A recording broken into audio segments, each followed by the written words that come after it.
I don't have the time, bro, I don't wear a watch. I'ma move regardless, just like the clock. Been around here before, I've been on this block. 25 to life, bit, I live on this rock. Planet Mars, dog, my planet raw. Took trips and landed far. Took hits I can't ignore. My chest got a black hole. I dealt with a black crow. White dove, a black soul. Wipe off my past clothes. I try to get away from it. Not trying to let the vapors in. Time fly when you wasting it. Fast life, I was racing it. And I knew I had to pay for it. Always knew that I was made for this. My path, I paved it. My path, my grave in it. So past lives, they hover over like crows. Just like I hover over my code. All hail, almighty freedom I chose. Tall tales, my eyes see to my own. Тем временем, господа, прошло у нас, получается, 3 месяца. Я дома, я в шлепках. Я красавчик, у меня фэшн, и при этом УАЗик как стоял, так и стоит. Видно, что он запылился, уже практически сверху падают капли. А все почему? Потому что мы сейчас вот вначале разбирали УАЗик для того, чтобы сделать УЗ на 500, 600, а может даже 700 лошадиных сил. Зависит от того, как пойдет настройка. Но случился, господа, коронавирус. Начинали мы все это еще практически по первому снегу. А первый снег в Питере в этом году был, сами знаете, когда, то есть практически никогда. Сегодня у нас уже около конца мая, ничего не происходит, детали на новый мотор хронически не приезжают. Все, что мне остается сейчас, это вот так стоять возле этого УАЗика, наблюдать, как там ситуация, и позволить себе ездить исключительно на вот такой модели УАЗика. Да, это всего 1:8, но тем не менее это реально существующий УАЗик от ребят из Де Агостини. Вы только посмотрите на это. У него литой металлический кузов, знакомый, аутентичный еще тот военный цвет. Он тяжеленький, весит 7 килограмм, а масштаб выглядит внушительно и брутально. У него есть съемный матерчатый тент, все подвижное, двери, капот, задний борт, откидывается рамка ветрового стекла, колеса поворачиваются рулем, все прям как в настоящей машине. Отличнейшая детализация снаружи, внутри, а под капотом затаился тот самый двигатель, дублирующий УАЗовский. Работают фары, работают стоп-сигналы, можно даже погудеть, есть подсветочка шкал приборов на щитке и в кабине. И даже есть звук двигателя. В самой коллекции также включен прицеп. И да, это действительно 469, только немного меньше. Ну как немножко, 50 сантиметров в длину. Энтузиасты из Де Агостини порадовали. Впервые в России создав модель того самого козлика в масштабе 1:8. Чистейший эксклюзив, горячий как пирожок, прямо только что из духовки. Ну и теперь самое главное, господа, как же это все заполучить? Все очень легко. Вы проходите по ссылочкам в описании, и тогда каждый месяц вам будут приходить новые наборы деталей, из которых вы можете собрать ровно вот такой вот мини-УАЗик. Плюс к наборам деталей будут прилагаться журналы, естественно, с подробной инструкцией по сборке, а также историей вот этого вот УАЗика легенды. Плюс сейчас действует акция, это очень большие скидки на первые наборы деталей. И, естественно, всем подписчикам, всем, кто оформит подписку на все это, будут приходить эксклюзивные подарки. Так что не медлите, проходите по ссылочкам в описании, и потом можете хвастаться всем друзьям, что собрали вот такой вот УАЗик своими руками. Да, и господа, в этом моменте мы вот так получилось, что неожиданно оказываемся в Джаггер-гараже и у Бентли ультратанка. Казалось бы, почему так все произошло? Но на помощь приходит наш топовый проект на сегодня. Это ультратанк, потому что в нем есть УЗ. Нам пришла в голову идея взять УЗ из Бентли, вытащить его отсюда и вставить в УАЗик.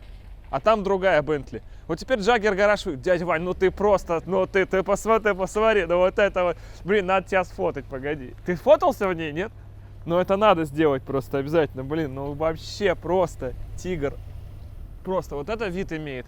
Вот так теперь работает Иван. Вот называется, да, это вам не Нивы колхозить потихонечку здесь, одну Бентли, другую. Нужно сделать доработки. Кстати, мы придумали название для той Бентли с дядей Ваней. Знаешь какой? Я тебе говорил, нет? Бентли не на гусеницах. Вот это реально. Ты такой видел до этого, нет? Вот это вот круглые суки такие снизу, она на них катается, прикинь. Я вот, ну, вот, по-моему, нормальное состояние. Так или иначе, господа, мы решили, что этот турбо-УЗ, во-первых, должен стать в УАЗик, во-вторых, у него можно померить мощность. Рядом ты хочешь сравнить до Джаггер-гараж и после, да? То есть последствия заезда Бентли сюда. Да, разница есть, я бы сказал. Незначительная, конечно. В общем, загоняем и разбираем. Причем разбираем ее полностью. И больше, это уже в следующей серии Бентли вы увидите, ничего, кроме вот этой верхней части, от ультратанка больше не останется.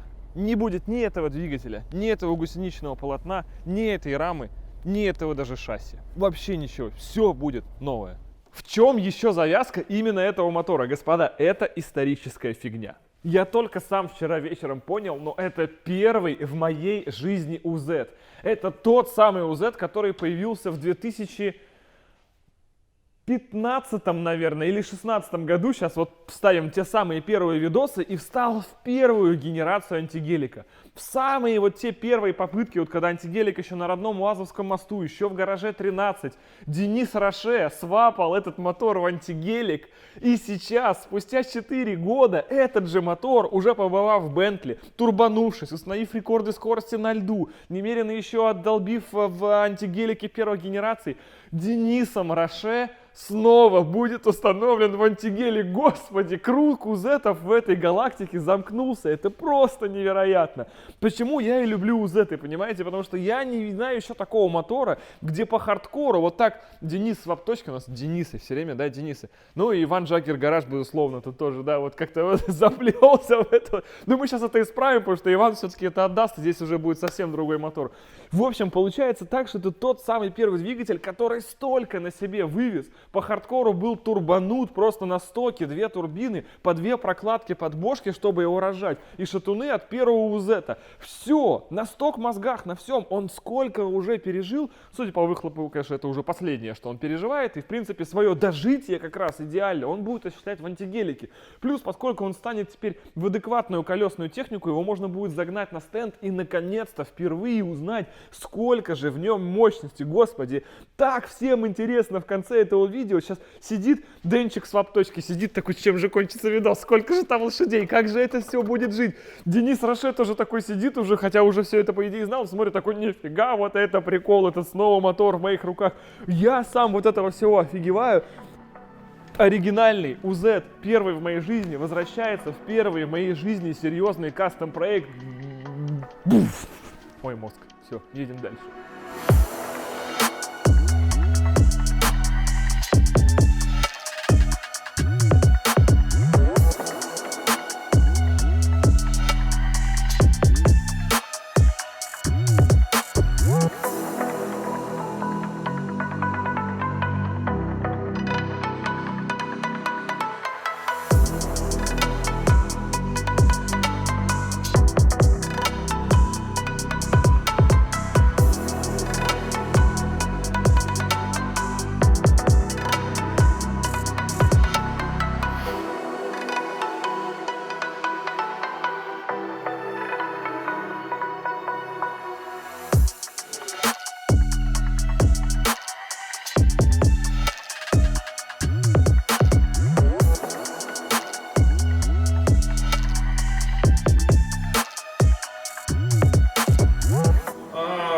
Шлейф 23 февраля тянется по сей день, потому что есть эндоскоп. Мне подарили USB-шный эндоскоп. Это очень интересно в плане УЗ, потому что он уже поддымливал, он терпел очень много всего. Этот мотор подо мной живет, как вы понимаете, уже 4-й год. Ему очень сложно, и мы можем посмотреть состояние поршневой. Но я вижу там, что на поршнях там, конечно, в целом ничего хорошего уже не теплится. Божечки мои. Там масло, конечно, просто на поршнях. Там даже, смотри, видно даже корка масляная, это прям, смотри, дядя Вань, ты просто оцени это. Да, хорошо все смазано. Видишь, даже аж, видишь, корка, которая откалывается частично даже, смотри.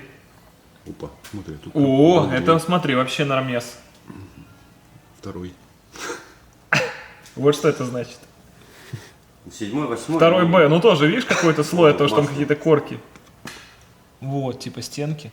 По-моему, даже так по стенкам не ощущение, что им хана. Вот даже поэтому, что я вижу. Вот это, на мой взгляд, не очень хорошо. Вот это вот. Это все, мне кажется, задиры жесточайшие. Ну, сейчас мы зеркало. Вот, по-моему, даже так. О, я вижу. Хон. Здесь заводской хон. Смотри. Этот вообще в норме. Да, вот, так стало лучше, смотри. Вот он, есть первый. Да подранный он. Он весь подранный. Да, вот смотри. Да, это боль.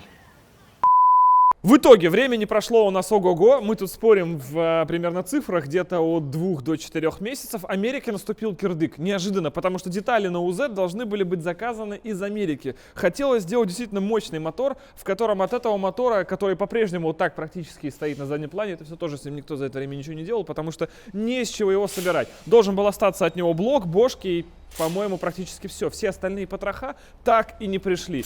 На самом деле на улице уже у нас конец мая, солнце, асфальт прогретый, хочется валить, а у УАЗика, получается, нет ни в каком виде. Ни стокового, ни не стокового. И тут я резко вспоминаю, что Bentley нам больше с ее турбо-УЗ не нужно. И тут-то и возникает решение всех наших проблем.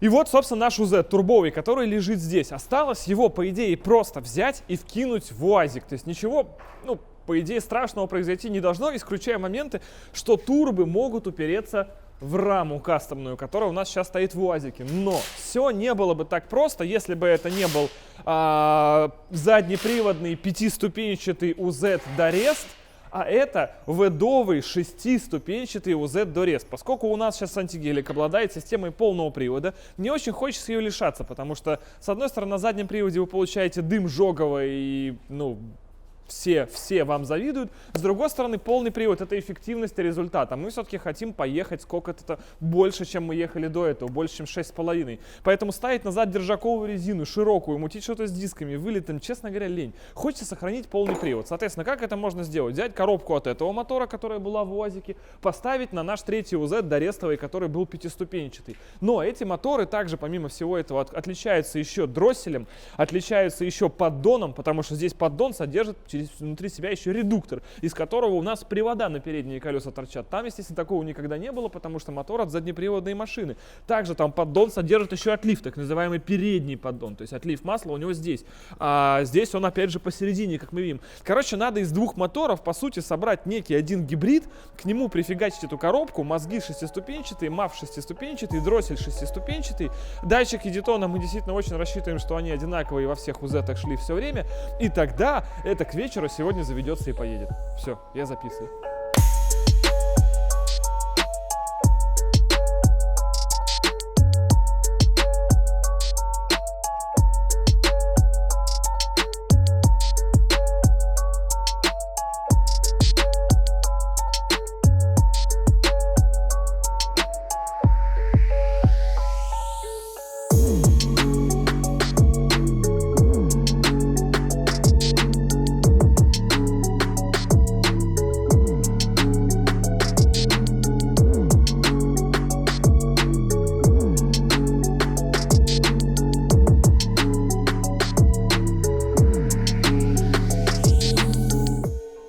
Помолчим, помянем, как говорится, все наши планы, которые были до этого. Получилось не очень.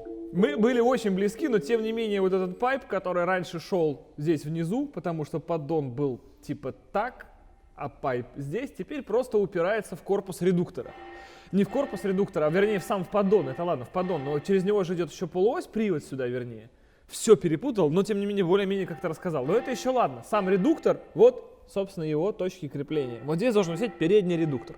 Он как бы вот здесь, и от него дальше так вот кардан туда уходит. А здесь у нас турбо. Таким образом, все вот это вот, начиная вот от этого уровня, где выпускной коллектор, вообще все перепутал, идет примерно вот сюда. Это сейчас все надо просто срезать болгаркой тупо и поставить вот тут. Тогда, если вот та турбо не упрется в раму, может быть, кто-то еще и встанет. Но по итогу надо, я понимаю, сейчас эту турбо просто снимать, раз, пробовать хотя бы без этой турбо опустить мотор в подкапотку, понять, та турбо с другой стороны упирается ли в раму, и понимать, ограничиваемся мы только переделкой этого узла, или вся, по крайней мере, турбированная часть, вся турбочасть, она уходит назад за двигатель, потому что за ним здесь места точно сзади хватит навалом, это уже обсуждалось даже до этого. Все в порядке, едем дальше.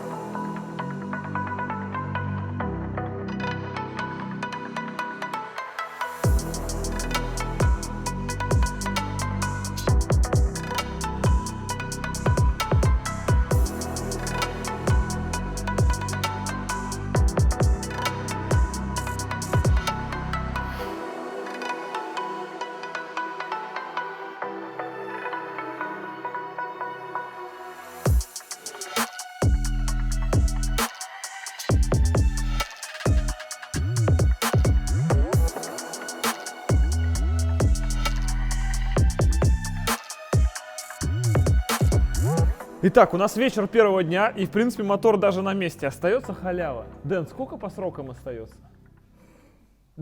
Смешной человек, я понял. Недолго, не дольше жизни, потому что осталось что сделать? Все-таки поставить сюда турбины, потому что сейчас мотор, как вы поняли из предыдущих видео, стоит здесь в своем атмосферном варианте, не расключен, естественно, по электрике, а турбины там, где они стояли, сюда никаким образом не помещаются. Благо, вот здесь за УЗ там такое количество места, сюда можно поставить практически все. Безусловно, все равно потом возникнет проблема, как вести пайпы, но и сверху куча места, так что скорее всего, этого будет немного, мне кажется, монстрообразно получаться. То есть турбины за УЗ, пайпы обратно от турб на впуск идут вот так поверху. Здесь где-нибудь кульки, от кульков все на впуск.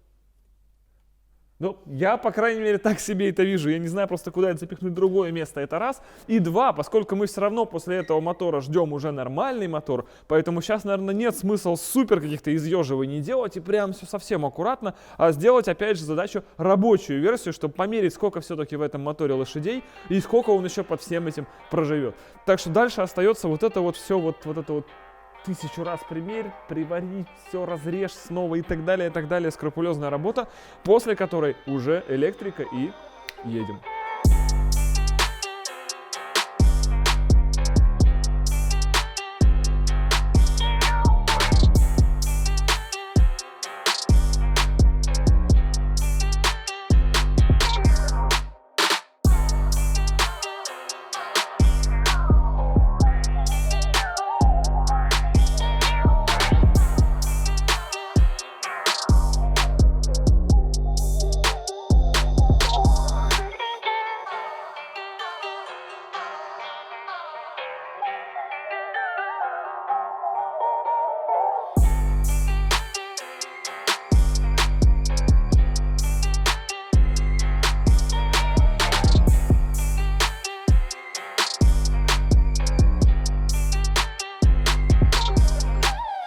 По итогу Денис долго размышлял, куда что ставить. Здесь, естественно, ему всегда было виднее, как это делать, и чтобы это было нормально. И забавный факт, что при таком огромном количестве места под капотом, места на самом деле не особо-то было и много, потому что это место, оно визуально, да, кажется, что повсюду все есть, но то там идет поперечная рама, то там труба усиления рамы, то тут уже сама рама, то тут, в общем-то, понятно, что строилось все это под атмосферу. Никаких турбин тут изначально не предполагалось, когда Иван Джаггер в гараже эту раму варил, поэтому, собственно, была полная свобода действий, никто его ни в чем не ограничивал. По итогу турбы встали все-таки назад двигатели, потому что была идея поставить их наверх, казалось бы, под капотом там еще от мотора до капота вот столько, сюда там, знаю, все что угодно, но помимо турбин, как вы знаете, есть еще и пайпы, то есть это нужно придумать, чтобы от выпускного коллектора турбине что-то привалило. Турбину должна стоять строго в определенном положении, чтобы с нее масло сбрасывалось, иначе оно никуда не уйдет. Потом от турбины уже холодная часть пошла в кульки, сами кульки, от кульков еще на впуск. Короче, в итоге всего этого выходит очень много, тем более, когда турбины две, вам это нужно все сделать 2 раза. Таким образом, было принято решение, ну, довольно типовое, на самом деле, вроде как ВАК, хотя турбины и повыше стоят теперь, чем у нас было с Бентли, но, в общем, они две и стоят за двигателем сзади. Не все здесь тоже, конечно, идеально, но поскольку все-таки этот двигатель у нас, как бы, я подчеркиваю, временный, что однажды соберется наш супермотор на 600 тысяч лошадиных сил, и тогда уже здесь можно будет делать прям все на века. Сейчас вот у, получается, правой турбины есть момент от горячей части до кузова, которая у нас еще при этом покрыта и антикором, 2 пальца уже не пролезает. Ну, я думаю, что, вероятно, поставим сюда просто тепловой экран какой-нибудь, защиту, чтобы это все горело не так быстро, как мы говорим. И все будет нормально при этом рулиться и ехать.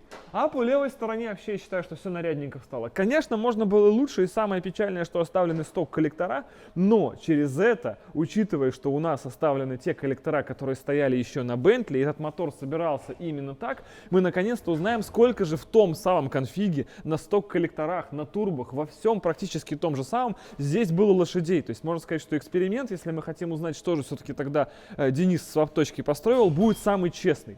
После того, как это все соберется, эта машина заедет на династенд, и мы прямо вот так, скрестив пальцами, рассчитываем на 400 сил. Хотя, конечно, очень хочется 450, но сток мост, сток расходомер, сколько это все считает, сколько это все куда смешивает и дует, сток форсунки самое главное. 400, очень хочется 400, честно. Немного пооправдываюсь, но мы в этот раз все равно ничего не будем делать с тормозами. Действительно, не очень печально, как и вся Toyota в плане. Toyota тормозов не умела делать никогда и не умеет делать их до сих пор. Это всегда что-то маленькое и отвратительное. И эти тормоза, мы их оставляли первый раз. Почему? Потому что они с той же Маджесты. То есть это сток тормоза, которые должны были ездить под УЗ-там. Их не хватало, естественно, хронически. Наверное, из-за того, что 20-е колеса стояли и общая высота колеса больше была. А сейчас, естественно, на новую мощность их уже не хватит вообще никак. Это просто одно торможение, дальше ты встаешь и ждешь, пока они остынут. Задние там просто от велосипеда. Но мы их сделаем. Уже все заказал. Ребята из Volk Brake Performance мне уже скидывали даже смету. Есть решение, да, там будут компоненты, естественно, от мощных машин. Там 6-поршневые будут спереди стоять, сзади тоже все серьезно. Но это когда мы уже соберем все-таки тот следующий двигатель. Просто потому, что не ясно, сколько проживет этот. И сейчас, короче, я оправдываюсь, да. Можно было, по идее, сейчас сделать. Ребят, такая ситуация. Но мы обязательно исправимся.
Итак, пока мы, как обычно, ничего не делали, Денис работал, и у нас получается уже готовый УАЗик, который можем сейчас просто взять и забрать, если все пойдет так. Если он сейчас просто заведется, погазует, но это уже понятно делали. Главное понять, как он едет, потому что в особенности этого мотора есть такая штука, что здесь сейчас на мозгах, он построен не на мозгах, а вернее на других мозгах, да, на мозгах от шестиступенчатого автомата. И эти мозги в том числе используют другие датчики детона на самом УЗ-те. Если на старом пятиступенчатом УЗ-те датчики детона были простые, то здесь они стоят широкополосные. Из-за чего Денис высказывал предположение, что, возможно, широкополосники будут по-другому палить детон, и машина никуда не поедет. Это, конечно, если этот детон есть.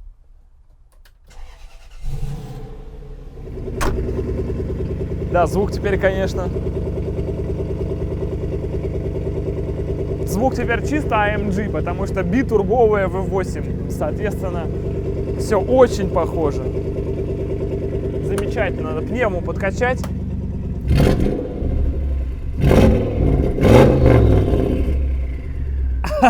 Турбы. Турбы свистят на прямой трубе.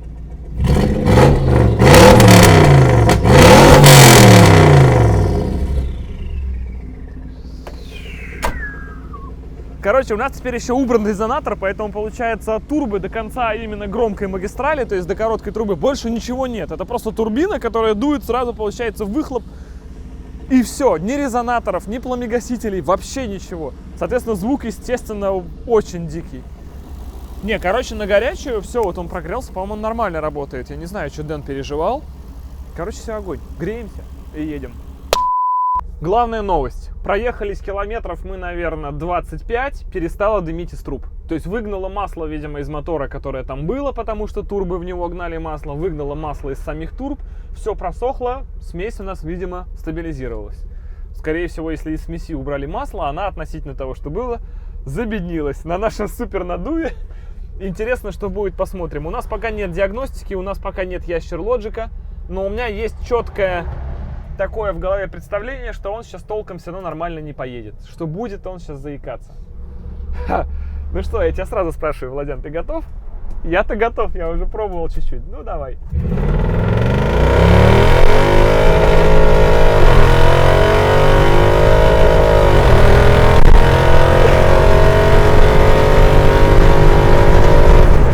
Спидометр лег, 160. Нам надо 0,200 мерить здесь, а не 0,100. Ну как тебе приход? гребаная сатана! Коробка просто в шоке, ты чувствуешь, да? Коробка буксует с удара, не переключается, коробки просто абзац, она хочет выпрыгнуть отсюда. Ей очень сложно это переваливать. Спидометр просто вот такой. Ты лег. Господи Иисусе.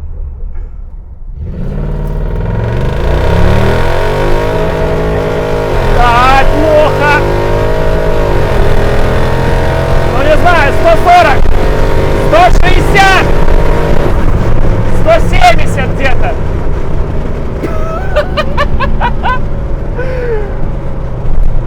Блин, нам нужен Урус. Нам нужно срочно дернуть Урус. Ты такой забился в угол. Ну-ка, ролл. Ролл очень уверенно. Стрелка просто ложится.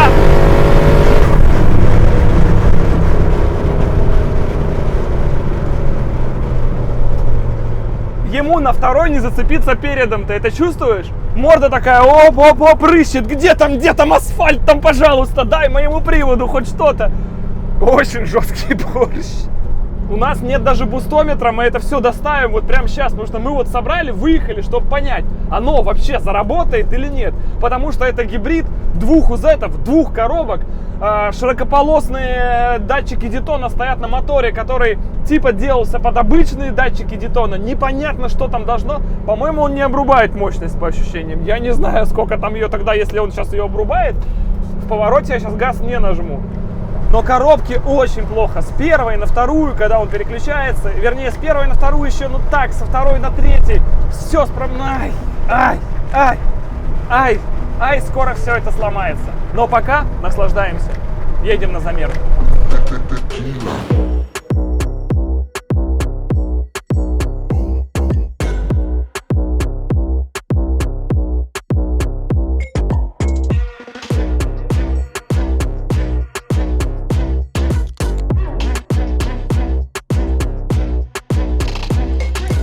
Кульминация видео, господа. Конечно, кульминация будет, когда еще, наверное, разгонимся. Вторая кульминация. Но разгон мы сделаем через 3 дня, когда похолодает. Сейчас у нас плюс 30. Но, тем не менее, мы приехали на Диностенд. Наконец-то мы сегодня с вами узнаем, сколько же этот собранный, не пойми как, подвергающийся постоянной критике УЗ может выдать на Диностенде. Сколько там фактически лошадей. Я уже много раз вот так скрещивал пальцы, даже на ногах, сейчас просто плохо видно, что там должно быть, ну, где-то я верю в 400. Очень хочется 450, но это практически невозможно.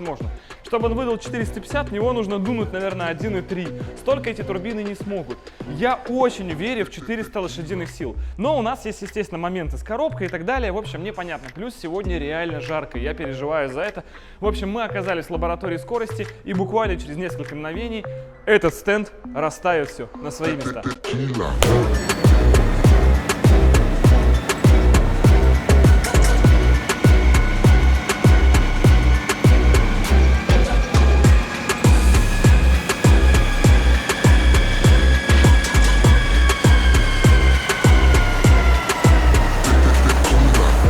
Момента у нас за 500, 535, да, где-то? Да, 535 момента на 4500. Его могло бы быть и больше здесь, но коробка не дает. И график у нас вроде не такой плохой, да, я смотрю. То есть у нас мощности все приваливают с 3000, да, он максимально уже практически давит. До 3000 я не жал педаль газа в пол. А, вообще, да, я понял. Да, то есть иначе перекидывает. Ну там турбо, все равно, скорее всего, никакого суперграфика мы там не получим. Это была 5-я передача? Это была 4-я передача, на 5-ю я не смог переключиться. А, я понял. Ну, короче, неплохо. Надо дать ему остыть. Выкручиваем blow и максималка. Да, и конец. Да, все нормально. Ну что, по-моему, огонь.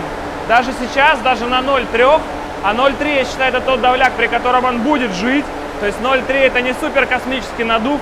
Сток мозги, сток МАФ, сток форсунки. И мотор, который выдавал с завода 280 лошадей, выдает 400. 400 на УЗ-те. Очень неплохо. Короче, главное выкрутить blow-off. Мне нужно очко просто в блоке, чтобы залетело оно туда. И тогда посмотрим, да, что про это, очко будет у всех остальных. Потому что, 0,3 это понятно, но 0,3, согласитесь, это земная цифра такая, это прям не шок. Это, это почти атмосфера. Чуть выше атмосферы. Надо дуть, короче. В общем, господа, что мы делаем? Как мы поняли только что, собственно, машина дует, не машина, турбины дует всего 0,3. Мы многократно видели на Bentley значение за единицу. По крайней мере 0,8-0,9 это то, что он может задавать легко. Значит, варианта два. Или что-то было не так с тем бустометром, который стоял на Bentley, потому что прогнозируемый на этих турбах, да, Игорян, когда мы их даже покупали, что нам, по-моему, даже продавец говорил, где-то 0,3-0,4 оно и будет дуть. Или просто не был выкручен blow-off так, как надо. Сейчас blow-off закручивается просто в щи, чтобы он ничего не стравливал, чтобы все, что есть, все дуло сразу на впуск. Мы только что с вами поняли, что у нас нет проблем по смеси, то есть она не беднит, значит, форсунки еще стоковые справляются на этом давлении. Да, МАФ считается, ребята там приняли ислам и крестятся одновременно. То есть просто, чтобы это все выжило. Там у тебя на руле, ты видел, да, бустометр стоит. Если там уже за единицу переваливает, как бы так можно, конечно. Нет? Не... Ладно. Хорошо. В общем, будет интересно. Пробуем мериться на максимальном давлении турбины. Хотя, честно говоря, даже вот в дейли режиме надо ставить просто контроллер нормальный с кнопочки. И 0,3 дейли прям совсем устроит. Потому что точно ничего ему не будет. И режим ярости вводить, который давит все, поршня в трубу, чтобы летели.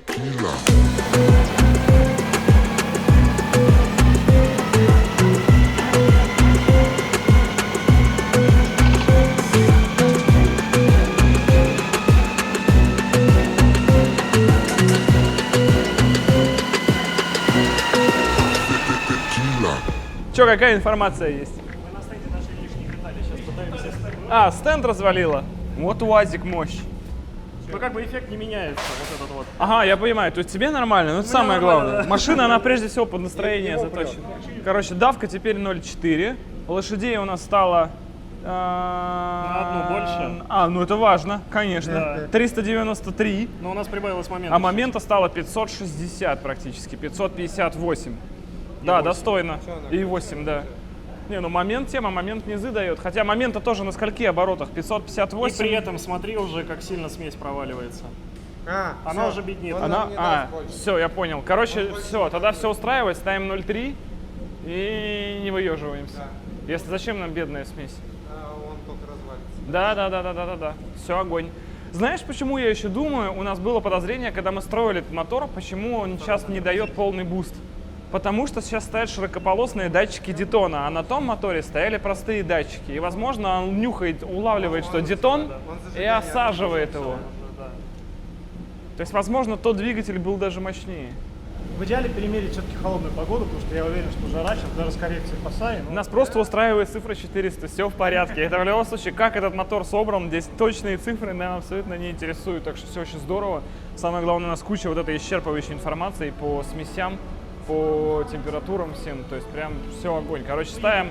Да, короче, надо выставлять 0,3, не выеживаться и знать, что у нас просто 400 сил в УАЗике.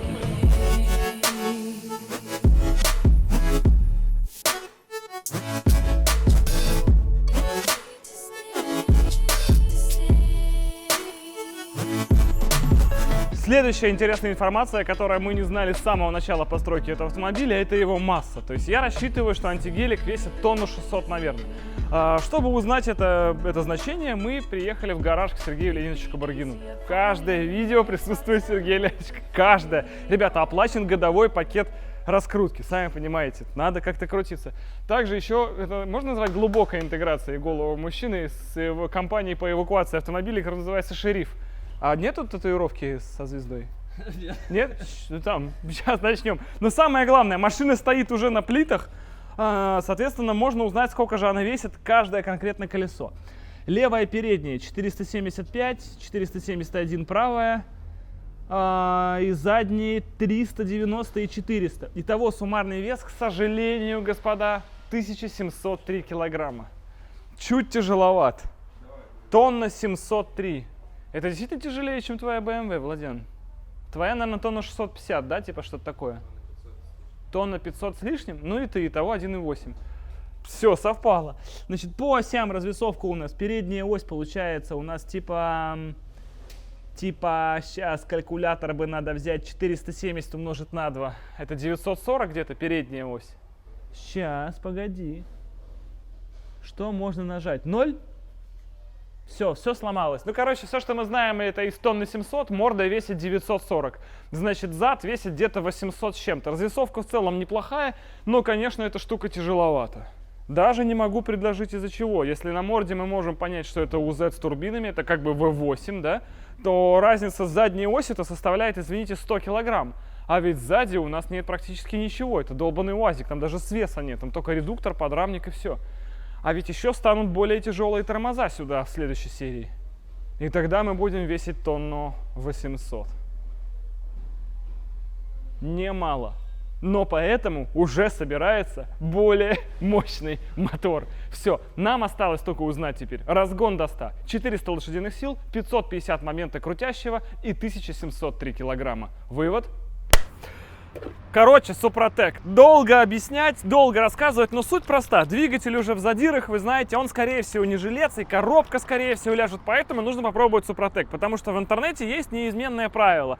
Если что-то не так было с двигателем, и вы залили Супротек, значит, во всем виноват Супротек. Так, именно так я рассчитываю купить себе новый двигатель.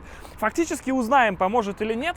Мне кажется, что при такой степени задиров уже практически ничего не поможет. Мне реально в офисе сказали 2 банки зафигач, проедь 1000, потом еще 2 банки. В общем, будем пробовать. Не знаю, получится или нет. У нас все по технологии, не переживайте. И двигатель прогрет, и сейчас сразу будем наваливать. И это все я уже просто слишком много взболтал. Вы это все прекрасно уже 100 раз видели у всех блогеров. А мне эти баночки дали только сейчас. В общем, спокойненько все заливаем. И что, наверное, если мотор все-таки выживет, что совершенно неопределенно, потому что, ну, вы видели, там на эндоскопе были ужасные картины в самом начале, но он еще не стучит, то будем считать, что Супротек помог. Собственно, пурклабы и НИПА. Все, хлопаем быстренько капотом и разгон до 100. Надо еще, знаешь, что сделать? Есть такая примета, что если перед закрыванием капота закрыть горловину, то машина проедет на 100 километров больше. То есть минимум 100 километров. Пам, что-то отвалилось внутри, ладно. Что ж, господа, мы сильно верим в 5,5. Очень плохая коробка, но все-таки 400 сил на 1,7 тонны. Это много. Ну, очень плохая коробка. Хоть бы 5,5, но скорее всего 5,8 будет.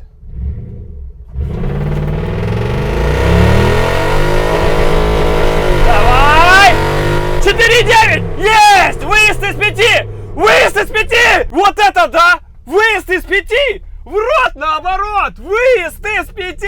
У-у-у! Нифига мы быстрые! Обалдеть! Это еще с этой коробкой! Он едет быстрее 5! Он быстрее Зила! Он почти как СВР!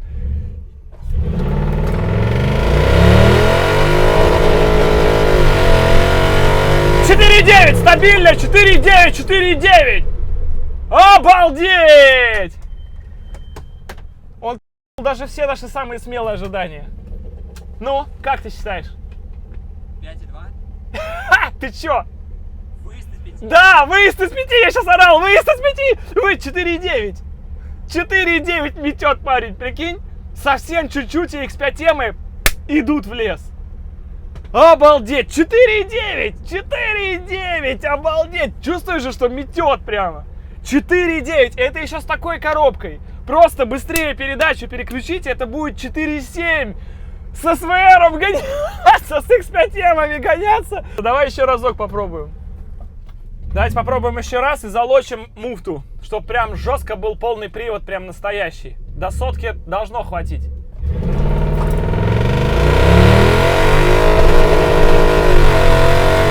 И 4,8 даже, да! То есть надо раздуться было снизу. И даже 4,8. Вот это пуля! Можно гоняться с СВРом, можно гоняться с X5-эмами. Невероятно, это уже точно антигелик. Старый 63-й идет в лес. Попробуем с 2 педалей хорошо раздуваться. Прям раздуваться, потому что у нас турбомотор. Ему нужно сразу дуть. Есть? Есть.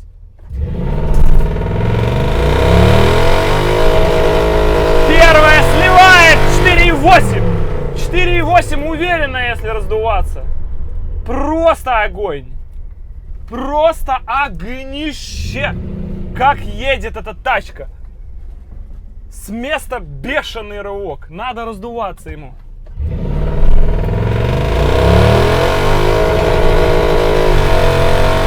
«4,8, 4,9 стабильно.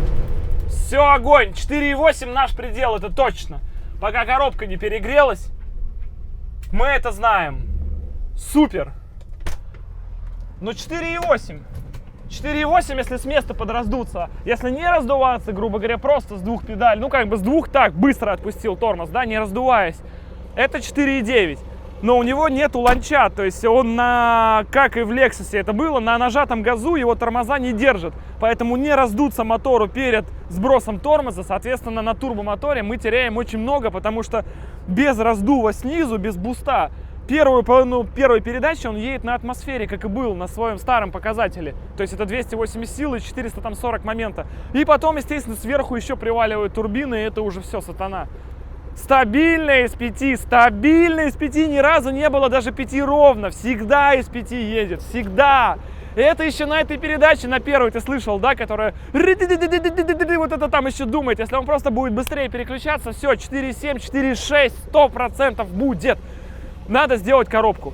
Но 4,6 все, это X5M первого поколения.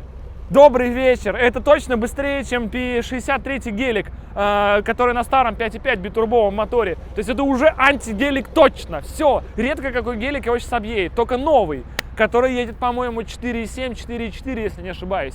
Но мы же начали с чего? Что мы хотели строить другой мотор. 4,4, я сейчас уже верю, что просто... Если сейчас у нас 400 сил, нам нужно просто 500 и все. 500 сильный УАЗик будет вырывать очко из противника. Это точно. Жестко, очень жестко, братан. Я, честно, мы все думали, ну 5,5, да? Ну 5,5 край. Да нет, за счет того, что супер резкого вот этого пинка на старте нет, кажется, что ну да. Потому что приход весь, когда он раздувается, именно где-то с 40 прямо его вштыривает. Но 4,9 выезд из 5 стабильный, Вася! Это просто конец. Это конец всем. И начало, так сказать, возрождения, восстания УАЗов против сил импортного зла. Мы продолжаем. Все, УАЗик выходит на тропу войны. Всем хана. Вот это мое любимое, когда, знаешь, на дороге появляется какой-то черт, и его никак не обгонишь. Сейчас, сегодня вечерок выходного дня. Я знаю, что на дорогах появляются успешные молодые люди.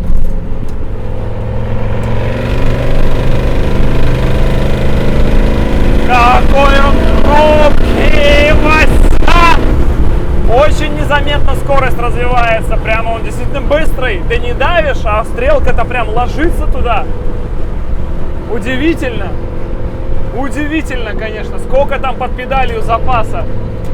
Я просто уже отвык от этого с тех пор, как продал СВР, что ты педаль, ну реально ты просто не положил ногу и положил. Спидометр там как до 100 шел, так и после 100 идет, он продавливает все вообще.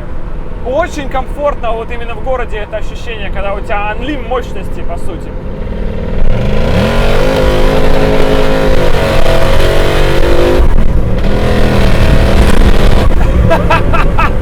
Он немного диковат! Просто с такой скоростью поток идет. Жесть! Жесть, жесть, жесть, жесть, жесть, жесть, жесть.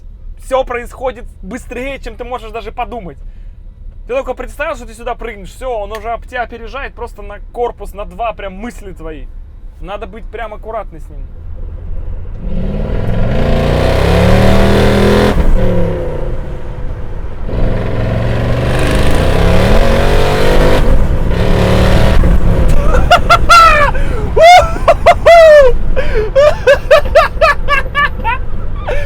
Тачка! Он просто настолько легко выстреливает. Настолько он легко выстреливает. Это просто невероятно. Здравствуйте! Что делать?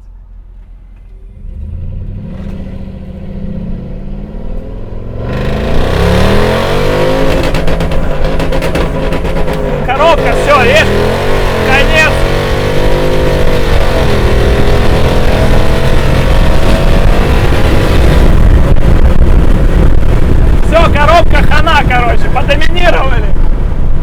буксует, на вторую не переключиться.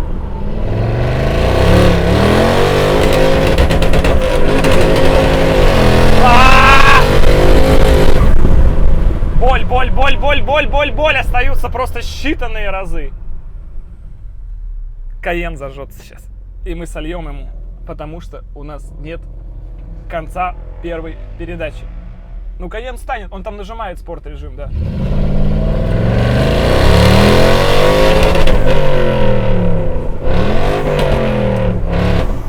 Мы даже на первое его дернули.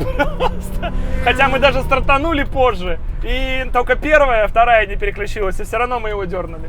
С другой стороны, это лишний повод коробку точно сделать и посмотреть, сколько она будет ехать на сделанной коробке. Ведь ну точно, значит, новая серия, новые рекорды. Это всегда приятно.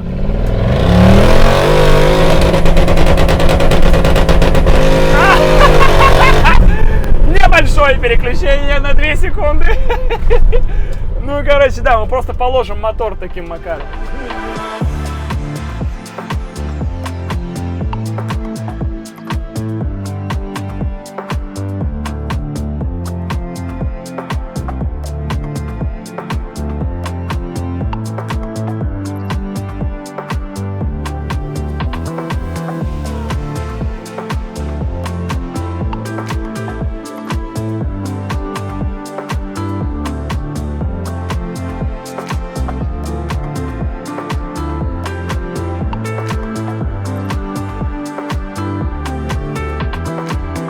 Огромное количество новостей для всех любителей тюнинга и тех, кто ищет какой-то бюджетный свап и бюджетное большое количество лошадиных сил. Мы с вами поняли, что Turbo UZ, а напомню, это 3-й UZ, в котором стоят шатуны от 1-го UZ, на мой взгляд, они не нужны, они бы выдержали те, и по 2 прокладки под каждую бошку, плюс 2 небольшие турбины Апекси, в итоге выдают 400 лошадей на совершенно гражданском бусте 0.3. При этом все в порядке со смесью, все в порядке с углами опережения, все в порядке с температурой впуска.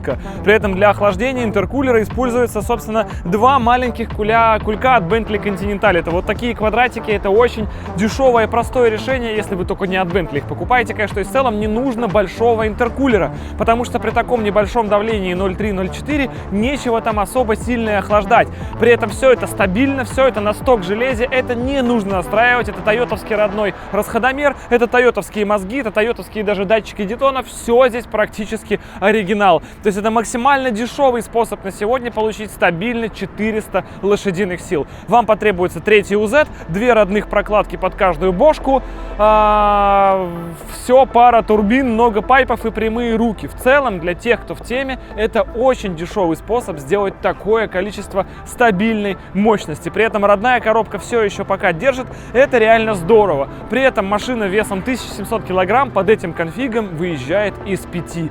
Господа, это реально очень круто, получилось быстро. Дальше, если бы руки были еще прямее, если применять, скажем, АЕМ мозги, но это уже сильно дороже, это под 100, если ставить широкополосную лямбду, по ней настраиваться, это еще сильно дороже отстраиваться, и уверен, что с этого конфига можно было выжать и 450 лошадей, и тогда бы он поехал сильно быстрее. Плюс, как вы понимаете, нам реально нужна другая коробка, потому что мы теряем там от полусекунды до целой секунды на разгоне только на том, что она так отвратительно переключается, она ложится. Ее надо хотя бы попробовать перебрать, а в идеале немножко модернизировать. Делать супер усиленную злую коробку сейчас я не хочу, потому что она будет точно. Я знаю, сейчас вы предложите много вариантов, это все понятно. Мы идем пока что по такому около стоковому, около бюджетному пути. Лютая коробка будет следующим мотором. Там будет все по-другому, там будет специальная коробка, собранная из 2-3 с необходимыми усилениями, которая будет очень быстрая и очень держаковая. Это все еще пока еще сток, но это уже настоящий антигелик. Это реально проблема для Гелендвагена, даже если он 63-й, если ему эта штука попалась в городе. Это действительно заморочка. Остаются новые гелики, которые действительно стали сильно быстрее. И за время течения этого проекта просто новая генерация действительно нас уже объезжает. Но поэтому я и говорю, что будет другой мотор. Однажды эта штука объедет новый G63. Этому точно быть. Вопрос когда? вопрос решаемый. Только бы приехало железо из той же Америки. Мы до сих пор его ждем. Все, что мы упираемся, это вот прикол. Огромное спасибо в этой серии нужно сказать большому количеству людей. Прежде всего Денису из Swap.точки. Ведь именно он сделал этот двигатель.